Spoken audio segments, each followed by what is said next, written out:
there's a lot of discussion about the women's games. It's not, like, oh, maybe I'll tune in. It's like, oh, hell yeah, I'm tuning in, and people are, putting it on the calendar basically to say, I'm going to watch those games. And I went up to one of the local bars here to watch the second half of LSU Iowa Monday night, and there weren't a lot of people in there, but everybody in there was watching the game, and every time Caitlyn Clark hit one from further and further away, everyone was going, whoa! Yeah. It really is like watching Steph Curry in terms of you just don't see a shooter of this just unparalleled range, and it's it's spectacular watching her play. It's not, I love Zach Edey, and I don't mind watching him play at all, but it's not the same watching step back 30-footers, and just flashing by defenders and making these great passes. It is kind of a combination of the bird magic passing ability with Steph Curry's shooting ability. It's really something to behold. Yeah, I would think that the more anticipated game is the Friday night UConn Iowa game of all of the both Final Fours. I don't know, like Dan said, I don't know if it's going to do the viewership because it's on Friday, right? You put that game on Saturday, and it probably does do better viewership than some of the men's games. But the women's Final Four is in Cleveland, and I was talking to some officials there actually earlier this week, and after the 3-point line snafu in Portland, because the court's already laid in Cleveland for the Final Four. It was, I think, last week.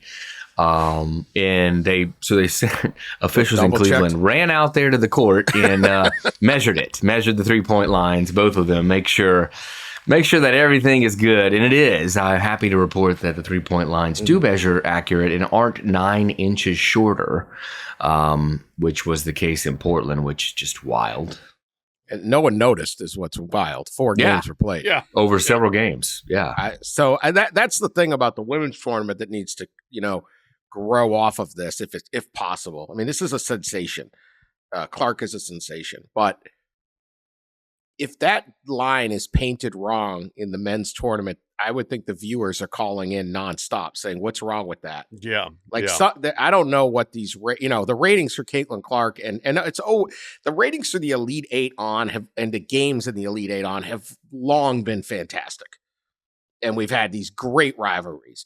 Tennessee, UConn, Notre Dame, UConn, Carolina, and, all the Duke, these great Stanford, these great teams and great performances. But you don't always have it carry through. Can it expand out? That's really the question for women's college basketball. I wanted to ask this. Caitlyn Clark, incredible sensation.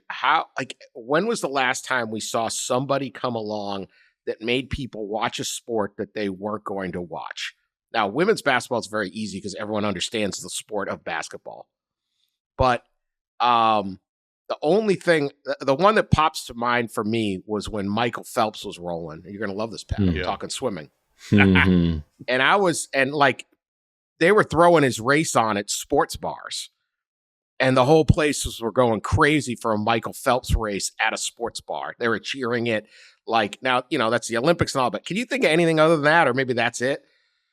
I mean, that's the one that obviously came to my mind because that's the way my mind operates. But I think it's true, that swimming at the Olympics was always pretty popular, but it totally ratcheted up to a different level when Phelps became the greatest swimmer of all time. Before that, I don't know. Do you have to go? And that's kind of almost like a single one-off back to when Ben Johnson was racing against Carl Lewis in 1988. Yeah. It's tough. There's that's not many times, right? That's Usain Bolt, I think, was Usain Bolt was big. Bolt definitely. No, Bolt was Bolt would fit in that category. Maybe Simone Biles. I don't know. So anytime Serena was playing towards the end there, I don't know. I kind of look at some of those. That's really more of a sport than an Olympic, right? What Tiger did to the golf ratings, obviously, but golf, people always have watched golf, but he clearly distorted that to a different level. Some of the women's soccer, obviously, when they've made some runs. There's still the all timer is the Nancy Kerrigan. Oh, Tanya Harding. Tanya Harding, right? They hit her in the knee. Yes. It had a 48.5 rating for a figure skating. Oh my 48 God. half. It's the 7th highest rated show in the history of television.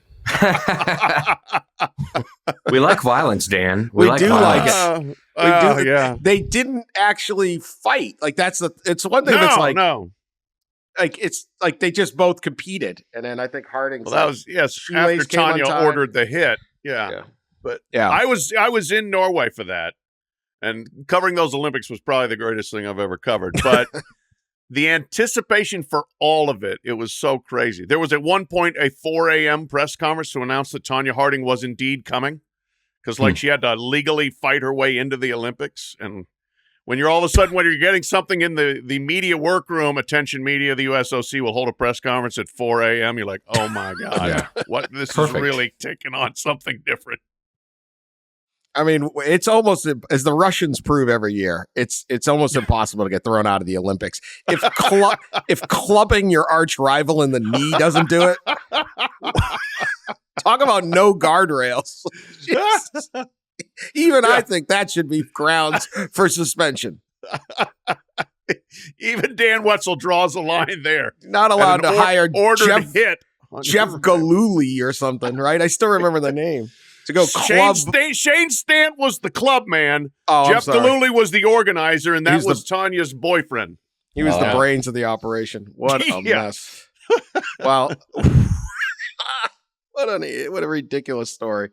Clubbed old Tanya, or clubbed old Nancy in the knee. That should get you banished, but no, it did not. But then Anyway, let's try to avoid that this weekend. Okay, we do not need anything like that. Let's just play some ball. We did have this controversy. LSU, un-American. Did you know this? Kim Mulkey is now un-American. She did not have her team out on the floor for the national anthem, and now the governor is claiming scholarship should be. Oh God! I mean, if we didn't have enough going, let's have some like patriotism displays. Oh yes, this is all we need. Let's throw in this with the Mulkey story, right? I mean, it's like it just keeps on growing. There's plenty of teams that I think in sports in general, right, that are not on the field or on the court during the national anthem. It's somewhat most of common. College football. Yeah, most college football. Somewhat common. College football is this Leave it to the Louisiana governor Jeff Landry. Yeah. Every opportunist has jumped into this Iowa LSU game, had people coming out of the woodwork with like crazy opinions about everything. It's like, and then they just play. It's funny part is then the women just played this like good competitive sportsmanlike game. Incredible game. And any juice at all to it. They just played. No. Nobody was yelling. Nobody was pushing. All the this team's this team's that. I hate it's oh my God. And it's like, this bunch of really good college basketball players played a game in Albany. No, I think the audience might have stayed until the very end just to see if Caitlyn Clark was going to return Angel Reese's hand in the face, you can't see me thing, or anything like that. Didn't happen.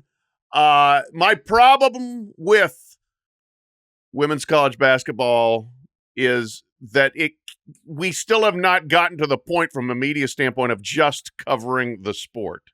Everything has to be a referendum, a declaration, a personal attack, or a personal defense against a personal attack, or whatever. There is still too much, I don't know, like stuff involved beyond just the game. And this was a game that deserved to be covered as a basketball game. It kind of exhausts me to a degree, the amount of accessorizing that goes along with covering women's college basketball. Well, like Dan said, the athletes on the court played a great game and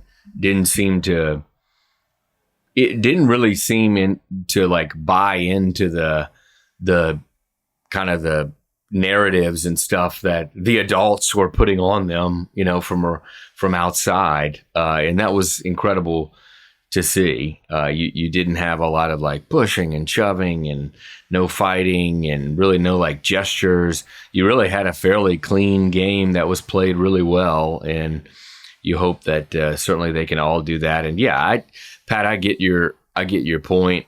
I see one side of this too. I see the other side of this too, in that it is probably, arguably the best 2 weeks here run for women's college basketball. And I think there are a lot of people that, want to make sure that is part of the story and part of the storyline. But I see your point too, right? We should focus on these great players in the actual games. I think you honor the sport, but it's covering the sport. And Yeah. I was at a women's Final Four maybe 20, 25 years ago, and I remember asking, Stanford ran a play, and some kind of inbound play that really was not very good at the end of a game or something. I don't know.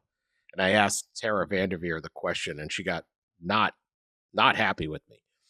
And it was like not terrible. It wasn't terrible or anything, but just was like very like nobody asked that question then.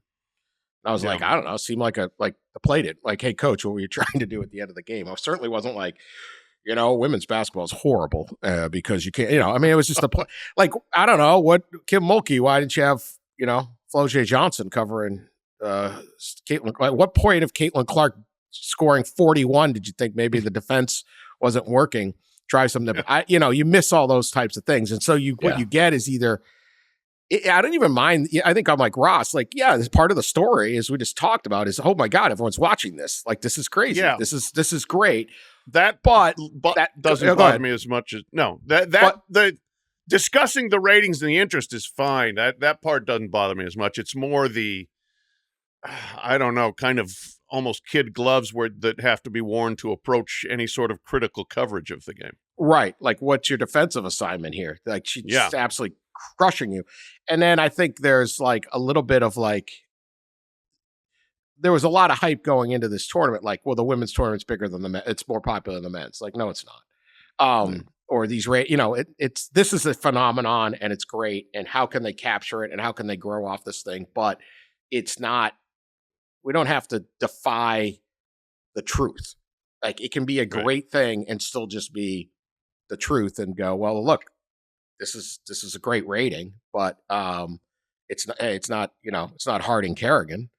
So I think there's a little of that, but yeah, I just thought, and the anthem thing was a perfect example. Just people just coming out of the woodwork, coming up with all sorts of crazy things. And you're like, really? Like, that's not okay, that's what we're going to talk about here. Yeah, there's a little bit of, as I said earlier, there's a little bit of who the head coach is, right? With that, probably with a lot of this, Kim certainly takes a lot of criticism, and in certain regards, probably walks into that criticism. But it is a little bit of a phenomenon these 2 weeks, because you have like I said, you had her, right, coaching, and Angel Reese, and the best player in college athletics, and you got UConn there, the long powerhouse. So you got a deal here. I mean, Caitlyn Clark is the biggest thing, right? And we ought to all take advantage of that. And I think women's college basketball will probably necessarily not, right, have this run. I mean, there's not Caitlyn Clark's every year that people want to rush to. So while she's here, man, like watch her all you can and market all you can. I think it's so cool